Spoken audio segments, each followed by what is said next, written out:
Hey YouTube, it's me again. Since it's Halloween, I was going to tell you a scary story. And it's a scary story because it happened to me. So it's a real story. Okay, so I used to do home health care. And I used to take care of a man named Cecil. And I walked in and found him dead when he was 92. And I quit doing home health care. Oh, it was too much. I was really attached to him. And just to walk in and find him like that. That's when I worked at Big Lots and all that. So anyway, I end up going back to home health care, and I had a man, Mr. B, lived here in Huntington. He's passed away now. He was a really prominent man. He was like in his 90s, and he was very sweet and kind, and I liked Mr. B. He had dementia, though.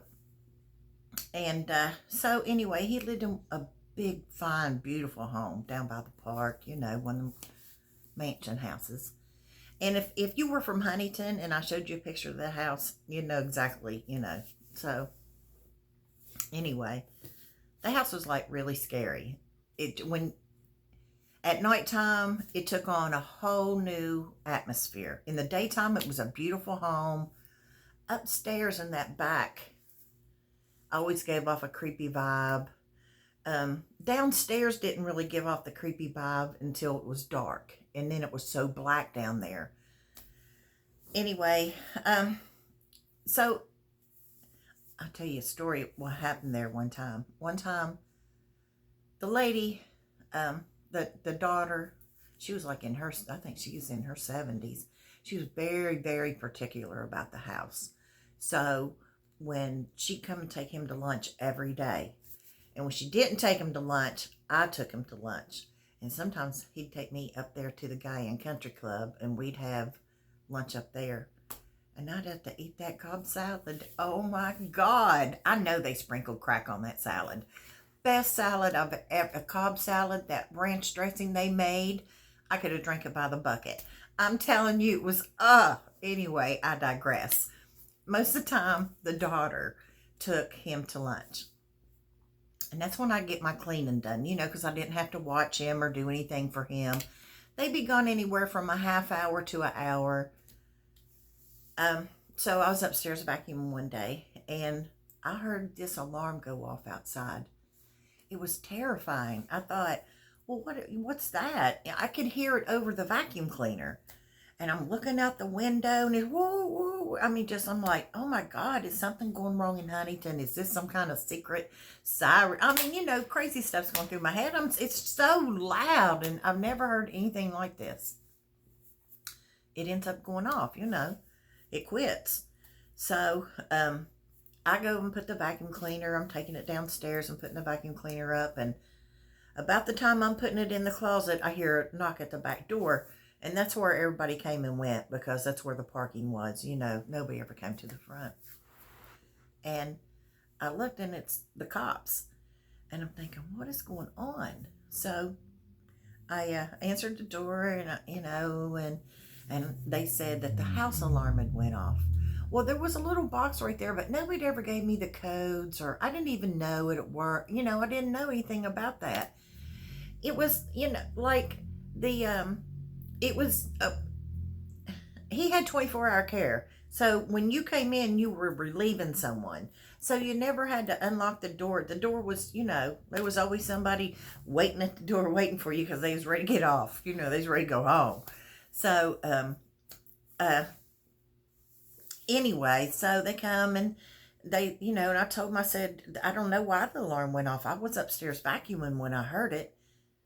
And they said, oh, okay. I'm in my scrubs and stuff. They're like, so everything's fine? I'm like, yeah, I guess so.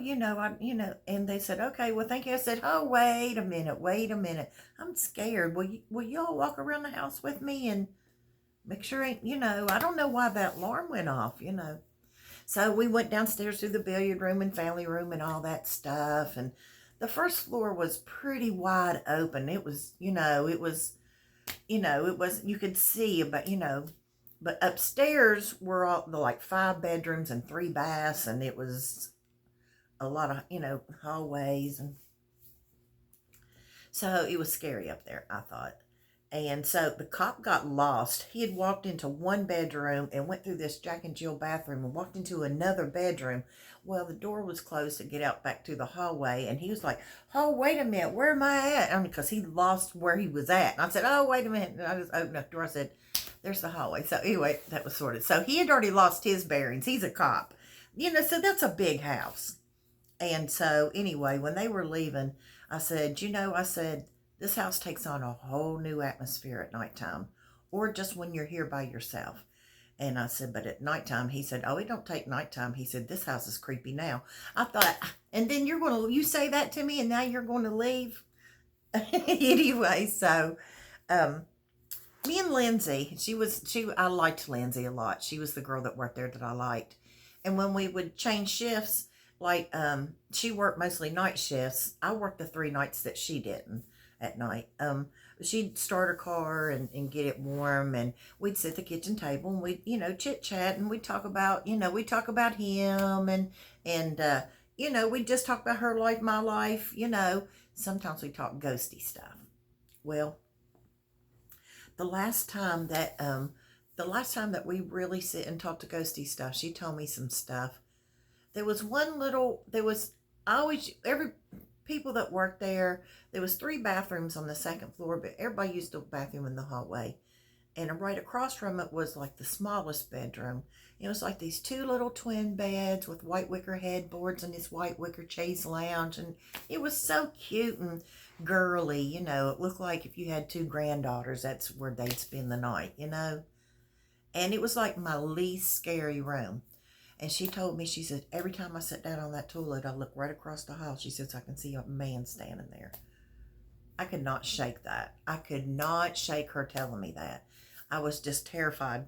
I wouldn't even look over there in that. I mean, I'm not even going to take you through all the changes about that house. Anyway, I ended up quitting because they were like working me 80 hours a week, and so I gave my 2 weeks notice and moved on. So then in between, okay, so the scary stuff's coming. That wasn't even scary. Then I went to work at the company that I had took care of Cecil at. I'd worked for them for like 8 years, so I thought, well, I know they'll hire me, which they hired me right on the spot. So I needed a client. So they gave me a client, one of those ones that milk the system, that don't really need any help. They go to the doctor and lie.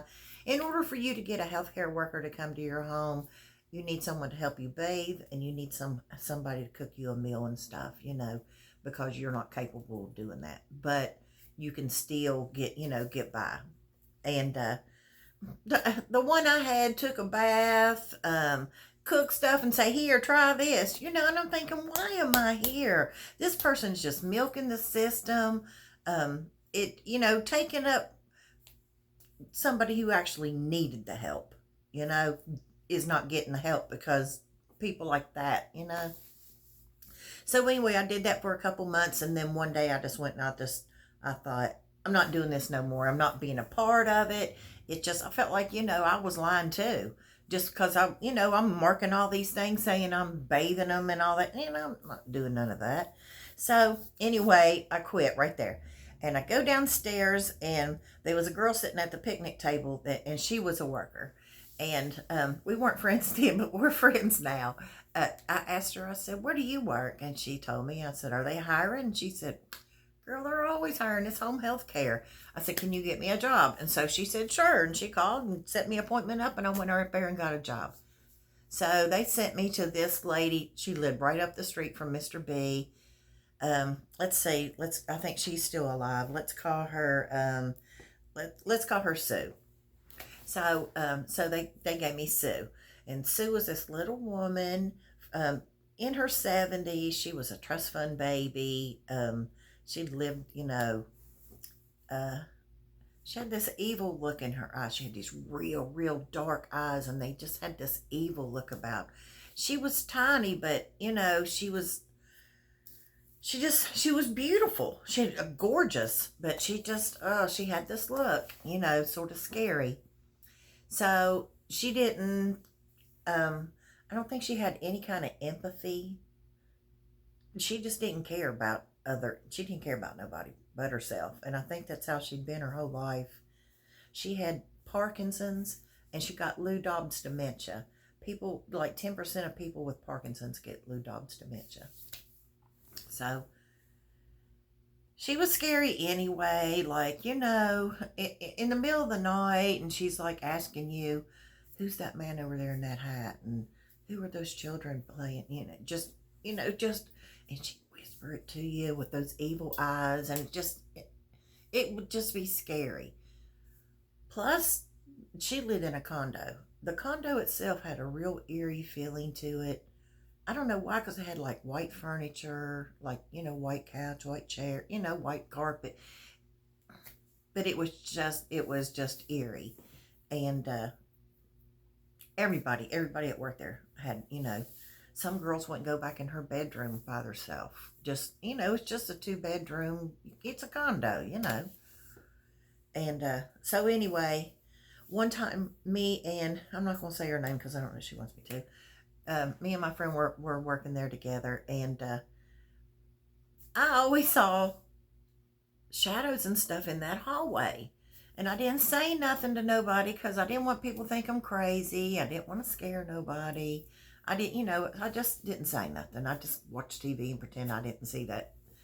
Well, one night we're working together, she looks at me and her eyes get real big and her mouth's open, and she says, and she points over to the hallway, and I said, and she said, did you see this? I was like, yeah, I've seen them before, and I've seen them tonight several times, and it was freaking her out. And I mean, I didn't like it either.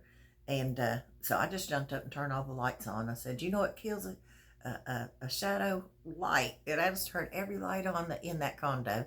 And I said, she's rich. She can pay this little light bill. I don't care. I'm scared. So she just I don't even want to take you through all the changes that I went through at that place either, except for this. This is the last day I was there. This is why I quit. This is the scary part of my scary story. So if you made it through to this part, okay. So one day we're taking her. She's been in the bathroom, and she got to the point she couldn't walk. Even with her walker, she couldn't, So, I mean, she could, but it'd take her all day. So we would have her sit down on the walker, and we just push her, So I'm taking her from the bathroom, and I'm getting ready to go put her back on the couch, and she kicked me. Well, she had never kicked the whole time I'd ever worked there. She had never kicked me. I was always her favorite. I babied her, I babied the crap out of her. So she kicked me that day, and it hurt my feelings. It didn't hurt. She couldn't hurt you, She had house shoes on. She was like 90 pounds, and she had it like a fly, but it hurt my feelings.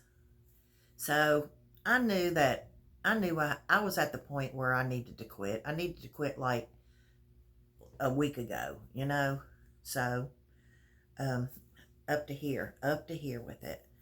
So I said, okay, if that's what you want to do, you sit there. I don't have to make you comfortable. If you want to be uncomfortable, sit there. And she looked so evil, and I just said, there was a mirror on the wall. And I wouldn't normally talk to, but I did that day. I said, look at that mirror. You look like you got the devil in you. And when I said that, she put her head down, and then she's like raised her head, and the way she looked with her eyes, she just sort of but what made it even scarier was her mouth. She opened her mouth. You couldn't see any teeth. You couldn't see her tongue. You couldn't see anything. It was just like a black hole. And she always had like, slobber, dripping right here. But when she raised her head this time, it's like, how you turn the faucet on in the wintertime to, to keep your pipes from freezing? It was like that, and it didn't stop. And you had this black hole with this slobber and these eyes. Oh my God. Whew, I got cold chills just thinking about it. Oh God. So, I got cold chills in my whole body. There's this fog. that comes out of her eyes, like this fog. I am eat up with the chill bumps. I see it. I just look away. I am terrified. So I'm looking over here where Christy's, this girl I'm working with. I'm looking over here thinking, oh my God, oh my God, oh my God. All of a sudden, this girl, Chrissy, jumps up. She's like maybe, um, I don't know, maybe in her mid 30s or something. She's just right over the line over in Kentucky. This girl jumps up and she says, I rebuke you in the name of Jesus. Oh my God, that made it like 10,000 times worse too. I'm thinking, I felt like I was in a movie or something. I mean, it was just like, what is, oh my God. And I looked at her and I said, did you see that? And she said, that glaze coming out of her eyes. She called it a glaze. And I thought, oh my God, I'm still eat up with chill bumps. I said, call your mama. Call your mama right now. Her mom was supervisor. I said, call your mama right now and get somebody in here. I don't care if I worked through the service. There was some girls that just worked there, and that's the only place they worked. I said, get somebody in here because I'm leaving. I am not staying the night here. I am not. I'm not. Get somebody in here before it gets dark because it was still daytime when this happened. If it had happened at night, I don't know what I'd have done because I don't think I could have stayed. I don't know what I'd have done. I really don't. I just don't know. You know, I thought I saw some things when I was a little girl, like before 5 or 6 years old. And you know, but then you grow up and you think, oh, I just imagine that. And then you just, you know, you don't dwell on it. You just think, oh, but nothing ever happened to me as an adult. You know, I've heard all kinds of scary stories and stuff. And you think, oh, and, you know, nothing ever happened to me like this as an adult. One time I went ghost hunting with my friend Jackie and her sister Becky. All our flashlights went off at the same time. But we were having fun. This wasn't to have fun when this happened to me. This is something different, you know. And I can't say, oh, well, maybe I imagined that. Maybe it was just the way the light hit, or, you know, I can't talk it away because I got this girl jumping up saying, I rebuke you in the name of Jesus.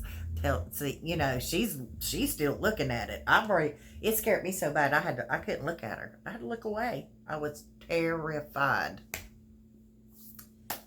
So anyway, that's my scary story on Halloween, YouTube. So I know I made this a long video, so if you've been here the whole time, happy Halloween.